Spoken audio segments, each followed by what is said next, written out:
enjoying the independence that comes with being in your early 20s. She wasn't famous. She wasn't someone who sought the spotlight. She was just living her life like so many of us do at that age. And that's part of why her story resonates, because it could have been anyone.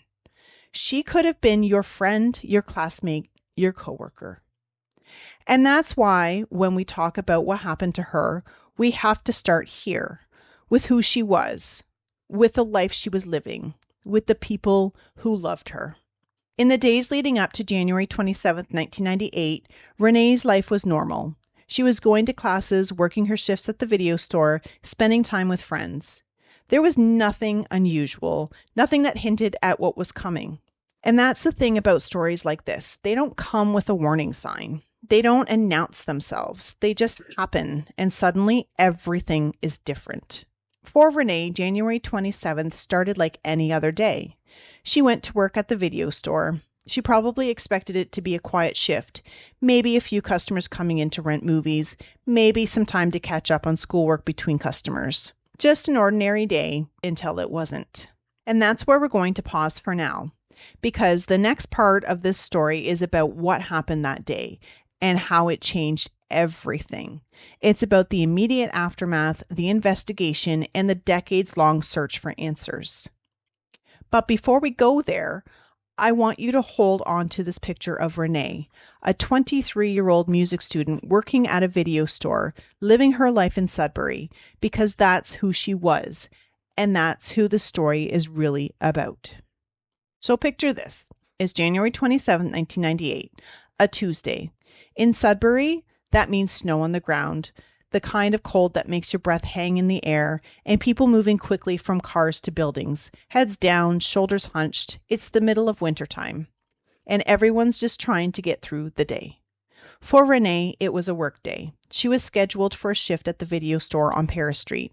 Nothing unusual about that. She worked there plenty of times before. It was a small, familiar place, the kind of store where regulars came in so often that you knew their names. She probably expected it to be a quiet morning, maybe a few customers stopping in, maybe some time to tidy up shelves or flip through her school notes between rentals. Just another day. But that morning didn't unfold the way anyone expected. Sometime mid-morning, something happened inside that store that would change everything. Customers who came by later described a scene that didn't make sense. Witnesses outside reported seeing a young man running from the store, moving fast, like he didn't want to be seen. Not long after, police were called. Officers arrived quickly, securing the area. They found Renee inside, and it was immediately clear that something terrible had happened. Outside, not far from the store, they found a jacket and gloves discarded in the snow. They looked out of place, like someone had thrown them off in a hurry.